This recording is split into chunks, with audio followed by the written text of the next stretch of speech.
Manoharlal sub inspector. मेरी 5 जुलाई को जैतपुर चौकी में पोस्टिंग हुई, जिसका थाना रोहित लगता है। मैंने ज्वाइन करने के कुछ समय बाद गोविंद भाट बजरी माफिया चौकी में आया और मुझे कहा कि मेरा बजरी का धंधा चल रहा है, छोटा सा धंधा है, 5-7 नंबर है। मैं सी साहब को 1.25 लाख दे रहा हूँ, सी ओ साहब को भी 1.25 लाख रुपये दे रहा हूँ, आप अपने पैसे बताओ। मैंने उसको मना कर दिया। मैंने कहा कोई पैसे नहीं चाहिए और नए गलत काम करोगे।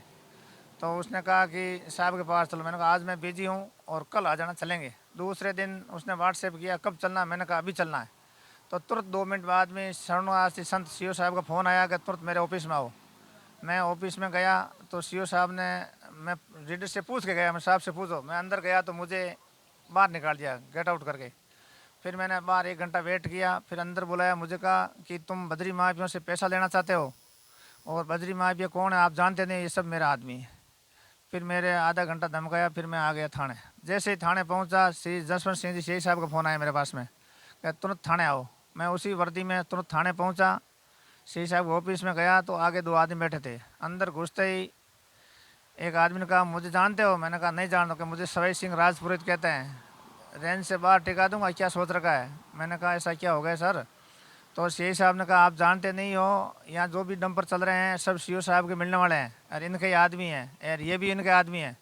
दूसरे ने कहा मुझे लाला खां कहते हैं और गोविंद भाट को बुलाया गया अंदर। गोविंद भाट से पूछा इन्होंने कि आपसे कितने पैसे मांगे थे? तो गोविंद भाट ने मना कर दिया, मांगे नहीं थे, मैंने ऑफर दिए थे लेकिन इन्होंने लिए नहीं थे। फिर सी साहब ने कहा कि हमारा जो धंधा चल रहा है, सिस्टम चल रहा है, इसमें आप कुछ भी नहीं करोगे, अगर कर दिया तो ठीक नहीं है। सभी सिंह ने कहा कि ये पूरा काम मैं ही देख रहा हूँ, आप पता कर लेना मैं कौन हूँ। इस तरह मुझे धमकी दे करके बाहर निकाल दिया। फिर मैं मेरे एरिया में चला गया और ड्यूटी करता रहा। ड्यूटी के साथ साथ जो भी अवैध गाड़ियाँ मिली मैंने सीज़ की है, किसी को नहीं छोड़ा। फिर इनका रोड पे गाड़ियों का आना जाना बंद हो गया, बद्री माफिया में भय व्याप्त हो गया। तो इन्होंने दोबारा इनको शिकायत की तो सी साहब और सी ओ साहब मेरे पीछे पड़ गए। सी साहब जसवंत सिंह जी, जसवंत सिंह जी ने 10-15 दिन पहले मुझे और कहा था कि मैं थाने पे बैठा हूँ, थाने की बेकार है, आप ऐसे कैसे बैठे हो? खर्चा कर खर्चा करना पड़ेगा, कुछ पैसे देने पड़ेंगे। मैंने मना कर दिया, मैं बद्री माफियों से लेता नहीं, मेरे पास कोई खर्चा नहीं है। फिर सिपाही के साथ मैसेज भी भेजा लेकिन मैंने मना कर दिया। तो उन्होंने कहा कि मैं विष्णु को देख एक एक को देख लूँगा। मेरे पास कितने एक है। नवलाराम हेड कांस्टेबल अभी थाने में आया है, वो 1 महीने से एबसेंट चला, उसको परेशान किया। गोपाराम हेड कांस्टेबल केरला चौकी में है, उसने छुट्टी मांगी तो संडे की सबके जीएस की उसकी सीएल काट ली और वो भी परेशान हो गया, एबसेंट हो गया। एक कांस्टेबल था महिपाल, उसकी कोटा करवा दी। फिर कहा तू एक बचा है मैं छोड़ूंगा नहीं, मेरे पीछे पड़ गए झूठे परिवार लेकर के। और एसपी साहब को सीओ साहब से मिलकर शिकायत करके मेरी पोस्टिंग लाइन में करवा दी। 16 तारीख को मुझे पता चला मेरी लाइन पोस्टिंग हो गई। तो मैंने पूछा सर क्या हो गया? कुछ नहीं, देख लेंगे वो, हम पता, मुझे कुछ नहीं बताया। अब सीओ साहब का नोटिस आया 27 तारीख को कि आपके बयान लेने हैं परिवाद में। जब परिवाद वही है गोविंद भाट बद्री माफिया का, और एक हंसाराम भाट है जो उसका बेटा 376 का मुलजिम है, उनसे परिवाद, जो सभी अनपढ़ है। एक रत्ताराम भील है, उनसे परिवाद लिया है, उन्होंने बुला के लिया है। जो अनपढ़ है मर्जी से, अपने मर्जी से परिवार लिया। उनके घर जाते हैं रात को ब्रीफ करने के लिए।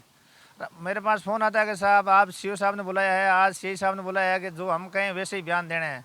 हम तो परेशान हो गए इनकी वजह से, लेकिन लोग डर के मारे इनके कहने में मजबूर है। ये लोग मेरा रिकॉर्ड खराब करने में तुले हुए हैं। मैंने इनसे तंग आकर के न्यायालय की शरण ली तो न्यायालय ने इनके आदेश को गलत माना। फिर मैं आमद करवाने गया तो एसपी साहब ने कहा ऐसी हिम्मत कैसे होगी तुम्हारे कोर्ट में जाने की। मैंने निवेदन किया कि न्याय की उम्मीद नहीं थी इसलिए चला गया। न्याय की उम्मीद, न्याय मिल गया मुझे, आपका आदेश सही था तो सही नहीं था, कोर्ट ने खारिज कर दिया। तो क्या ध्यान से चलना, अभी मेरे पास ही रहना है। फिर मेरा कल दोबारा आदेश कर दिया लाइन में नए तरीके से, और अब मेरा रिकॉर्ड देख रहे हैं, मेरे खिलाफ झूठे परिवार लेके प्रमाणित कर रहे हैं, खुद ही परिवार ले रहे हैं, खुद ही जांच करें। मैंने निवेदन किया था शरणदास जी संत से मेरी जांच मत कराओ, किसी ईमानदार अधिकारी से जांच करवाओ, तो उन्होंने मना कर दिया कि जांच यही करेंगे, यही परिवार देखेंगे। मुझे इन पर पूरा अंदेशा है कि ये मेरा रिकॉर्ड खराब, तो उन्होंने, मैं इसमें जांच किसी अन्य अधिकारी से करना चाहता हूँ। और फिर मैंने देखा मेरी ट्रांसफर होने के बाद एक केरला चौकी का वीडियो आया, मैंने आराम से देखा तो वो तो वीडियो चौकी का चल रहा था। तो भू माफिया, शराब माफिया, बजरी माफिया डांस कर रहे हैं और गाना गा रहे हैं चौकी के अंदर। जो चौकी कभी थाना थी अब चौकी है। अब ये डांस बार का बन गया जहाँ लोग शराब पी करके डांस कर रहे हैं। जनता क्या उम्मीद करेगी? लोग भय में व्याप्त हैं, वो कुछ शिकायत भी नहीं करते हैं। क्यों बद्री माफी जो पुलिस के खिलाफ इस तरह कर सकते हैं तो जनता उनका क्या बिगाड़ देगी?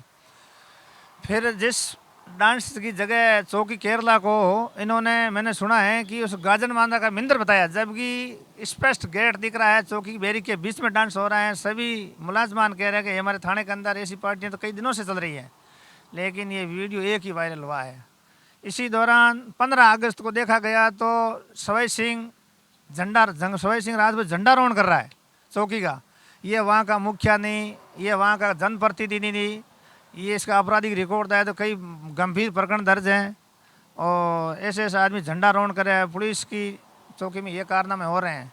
इन लोगों के पुलिस की मिली भगती से 10 किलोमीटर नदी खोखली कर दी गई है। जनता बोल नहीं सकती और माइनिंग विभाग, पुलिस विभाग कोई कार्रवाई नहीं कर रहा है।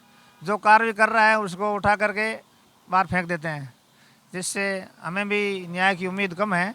फिर भी मैं न्याय अधिकारियों से निवेदन करूंगा कि ये मेरा अपने लालच में भूमाफियों को दबाव मेरा कोई नुकसान नहीं करें, जांच सही अधिकारी से कराएं, जिससे ये मुझे भी न्याय मिल सके।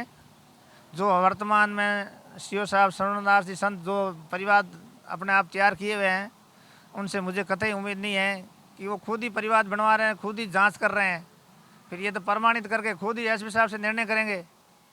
इससे मुझे उम्मीद है कि इन परिवारों की जांच अन्य ईमानदारी अधिकारी से कराऊंगा और मैं उस अधिकारी से और निवेदन करूंगा।